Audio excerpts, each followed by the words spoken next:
Moi, je m'appelle Alexandre. Puis c'est quand j'étais plus jeune, j'ai eu des problèmes, des petits problèmes d'apprentissage. Je touche à tout, puis je fais du ménage, du balai, je place le stock, je fais un petit peu tout. Je m'appelle Marilyn Tuot. Je suis directrice des pièces ici chez Technodiesel depuis déjà 12 ans. Donc, Technodiesel, c'est une entreprise qui est en affaires depuis déjà 36 ans. C'est un garage de réparation de camions et remorques. Je m'appelle Chantal Toupin, je suis agente d'intégration en emploi au service spécialisé de main-d'œuvre SR2. Je m'occupe du volet maintien en emploi au niveau, plus particulièrement, du contrat d'intégration au travail, qui est une mesure d'aide financière d'Emploi Québec. Alexandre est arrivé chez SR2 en 2010. Nous l'avons aidé à intégrer l'emploi chez Technodiesel suite à une approche que nous avons faite auprès de l'entreprise. On a fait des rencontres avec eux autres. Et ils me parlaient de quel métier que j'aimais, quel métier que j'aimais pas. Puis avec ça, ben ils ont fait un suivi, puis ça a donné que je suis rendu ici.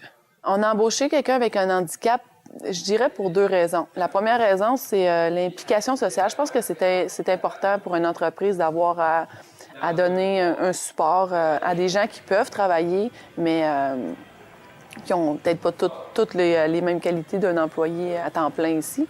L'autre raison, c'est qu'il y a des tâches à faire dans l'entreprise qui sont à moins valeur ajoutée à rajouter dans la liste des tâches des gens ici à l'interne. Et puis, on trouvait ça intéressant de les faire par quelqu'un d'autre que pour lui, c'est une tâche qui est à la hauteur de ce qu'il est capable de faire. Alors, une entreprise qui ouvre ses portes aux personnes handicapées manifeste et encourage l'ouverture à la différence. Une personne handicapée en milieu de travail, c'est des travailleurs exceptionnels qui ont des qualités donc de ponctualité, d'assiduité, sont dévoués. Donc, c'est des travailleurs qui sont vraiment très motivés par l'emploi qu'ils occupent. J'apporte ici que c'est toujours propre ici partout. Je fais le ménage tout le temps. C'est plus comme avant, c'est plus propre qu'avant.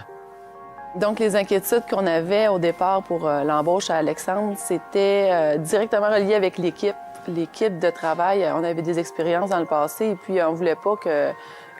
on souhaitait pas que ça retombe dans le même un cercle vicieux de moquerie ou un côté désagréable autant pour l'employé que pour notre équipe ici. Donc, c'était la réticence principale.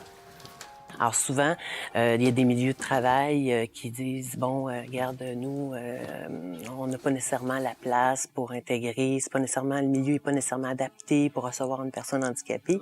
Mais dans le fond, avec nos services, avec notre support, on peut trouver une solution justement pour pouvoir intégrer et maintenir une personne dans un milieu sans que ça affecte les droits, dans le fond, des autres travailleurs.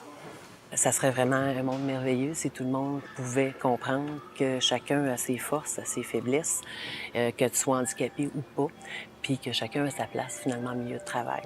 Ça m'a apporté que j'ai pu faire de l'argent puis avoir mon permis de conduire. Avec ça, j'ai pu payer mon permis de conduire puis m'acheter mon char. Hyundai Accent GL 2013.